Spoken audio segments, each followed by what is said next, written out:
Hello student, I am Mrityunjay sir and today we will talk about very important concept of class 9 evaporation। अब कहोगे sir evaporation क्या होता है। मैंने पिछले क्लास में आपको बताया था बॉइलिंग और इवेपोरेशन में डिफरेंस। बॉइलिंग क्या होता है कि बॉयल जब हम लोग करते हैं किसी भी सब्सटेंस को एक्सटर्नल टेम्परेचर देते हैं और वो लिक्विड से किस में चेंज होता है, गैस में, तो उस फेनोमेना को हम लोग कहते हैं बॉइलिंग।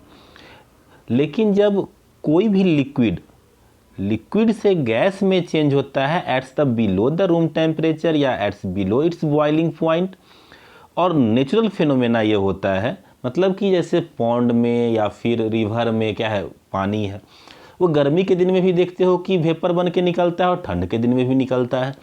तो वहाँ पे बॉइलिंग पॉइंट के नीचे भी क्या हो रहा है, लिक्विड गैस में चेंज होता है। इसी प्रोसेस को हम लोग क्या कहते हैं, इवेपोरेशन कहते हैं। जैसे आप लोग इसको टर्म में देखेंगे, evaporation is the phenomenon in which a liquid change to gaseous states below its boiling point. मतलब बॉइलिंग पॉइंट के नीचे भी किसमें, लिक्विड से अगर गैस में कोई लिक्विड चेंज हो रहा है तो उस प्रोसेस को हम लोग क्या कहते हैं, evaporation.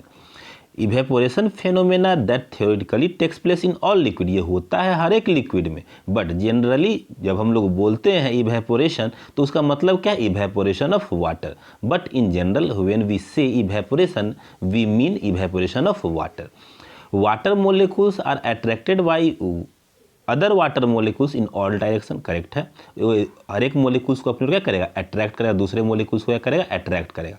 But the surface of water, the water molecules are pulled only inward that is below the surface of water. इसका मतलब ये हुआ कि वाटर मोलिक्यूल्स के सरफेस पे क्या होगा, वो इवेपोरेट, मतलब इवेपोरेशन जो है वो सरफेस फेनोमेना है। वो सरफेस से क्या होता है, मतलब उसके जो ऊपरी पोर्शन होता है उससे वाटर के मोलिक्यूल्स हीट एब्जॉर्ब करके, इंटरनल हीट भी कह सकते हो आप, इंटरनल हीट एब्जॉर्ब करके, ठंड के दिन में कहोगे सर इवेपोरेशन कैसे होता है, क्योंकि वहाँ तो हीट नहीं होता है, तो वो इंटरनल हीट को क्या करता है, एब्जॉर्ब करके वहाँ से क्या होता है, वाटर मोलिक्यूल्स एटमॉस्फेयर में जाते हैं। तो उस प्रोसेस को हम लोग क्या कहते हैं, इवेपोरेशन। मतलब इवेपोरेशन जो प्रोसेस है वो सरफेस फेनोमेना है। अब वेपर किसको कहोगे, a substance that can exist in the gaseous state at a temperature at which normally it is a solid और लिक्विड इज कॉल्ड वेपर। कहने का मतलब है कि नॉर्मली जो होगा वो रूम टेम्परेचर पर सॉलिड या लिक्विड में होगा, लेकिन हम लोग जब उसको थोड़ा सा टेम्परेचर देंगे तो किस में कन्वर्ट हो जाएगा, गैसियस स्टेट में, तो उसको हम लोग क्या कहते हैं, वेपर कहते हैं। Example of solid that can exist as vapour, camphor और नेफ्थलीन। वाटर भी वेपर के फॉर्म में होता है, जब हम लोग चूल्हा पे चढ़ाते हो पानी को, चावल बनाते हो खाने के लिए, तो क्या होता है, उसका वेपर निकलता है ना, तो उसको भी हम लोग क्या कहते हैं, वेपर ही कहते हैं। अब आता है फैक्टर अफेक्टिंग इवेपोरेशन। पहला है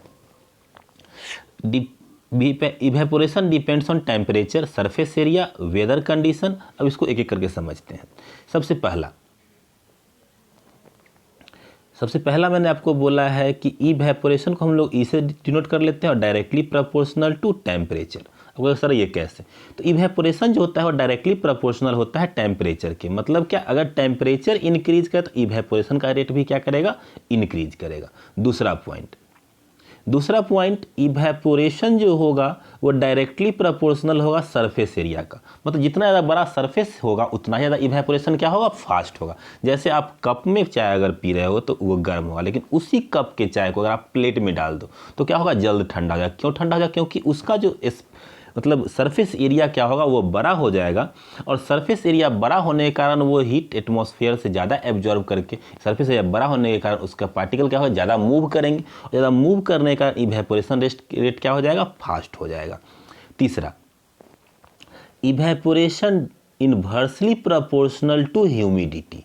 अब कहोगे सर ये ह्यूमिडिटी क्या होता है, ह्यूमिडिटी मीन्स वाटर ड्रॉपलेट या वाटर पार्टिकल जो एटमॉस्फेयर में प्रेजेंट होता है उसको हम लोग कहते हैं ह्यूमिडिटी। तो अब कहोगे सर इनवर्सली प्रोपोर्शनल कैसे, जैसे देखो अगर इवेपोरेशन अगर हो रहा है,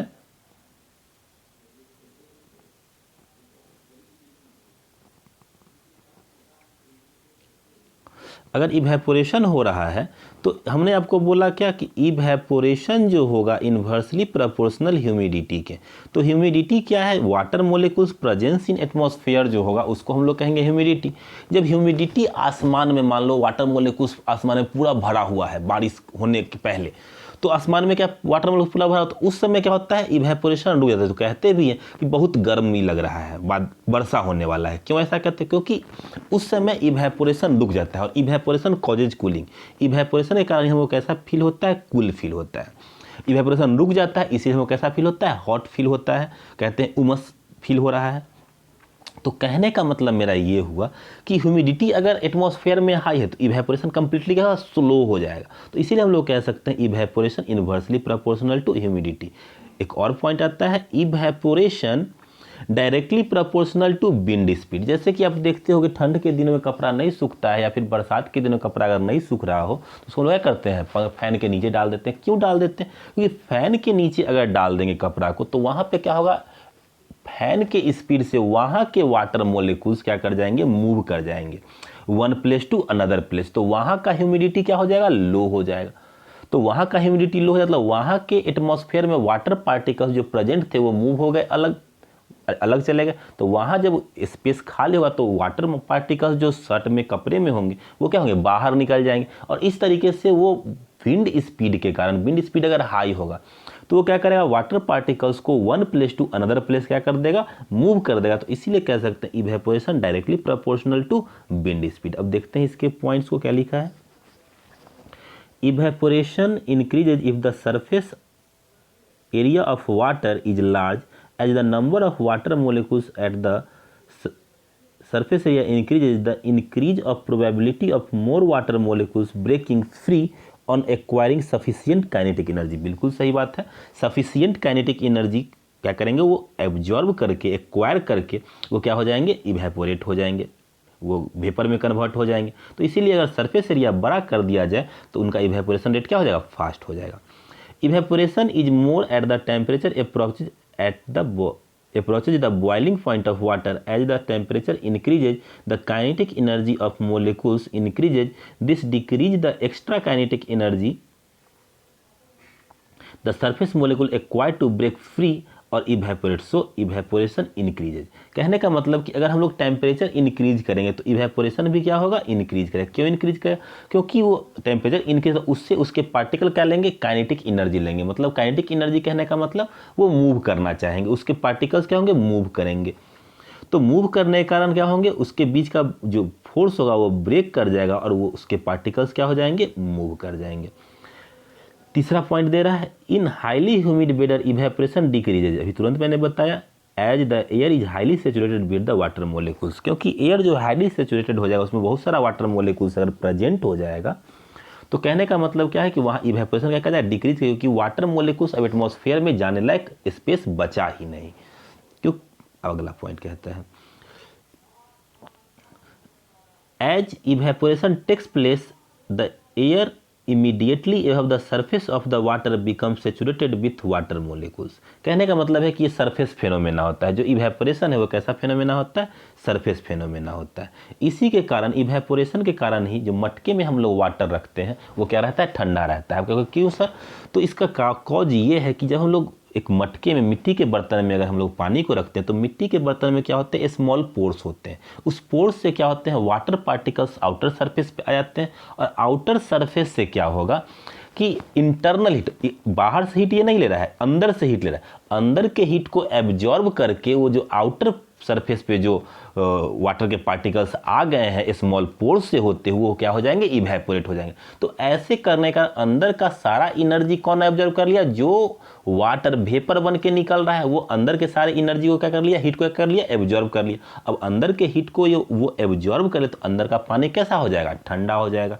इसीलिए जब हम मटके के बर्तन में अगर पानी रखते हैं, मटके में पानी रखते हैं मतलब मिट्टी के बर्तन में जब हम लोग पानी रखते हैं तो कैसा रहता है, गर्मी के दिनों में कूल रहता है। तो इवेपोरेशन कॉजेज कूल भी कह सकते हैं। दूसरा एक और इसका आप एग्जाम्पल देख सकते हो, जैसे we feel cool and comfortable in cotton clothes in hot summer day. Why, तो कॉटन क्लॉथ क्या करता है, हमारे बॉडी से स्वेट को एब्जॉर्ब कर लेता है, और स्वेट को एब्जॉर्ब करने के बाद वो स्वेट क्या करता है, हमारे बॉडी से हीट को एब्जॉर्ब करके लिक्विड से किस में चेंज होता है, गैस में। जब हमारे बॉडी से स्वेट क्या करेगा, हीट को एब्जॉर्ब करेगा, तो क्या होगा, हमारे बॉडी से हीट जब हीट डिक्रीज करेगा तो हम कैसा फील करेंगे, कूल एंड कंफर्ट फील करेंगे। हाउ डज, एक क्वेश्चन है, how does evaporation depend upon temperature and surface area. Answer दे रहा है when we increase the temperature and surface area evaporation increase. बिल्कुल सही है, इंक्रीज करेंगे टेम्परेचर सरफेस एरिया तो क्या होगा, इवेपोरेशन इंक्रीज कर जाएगा।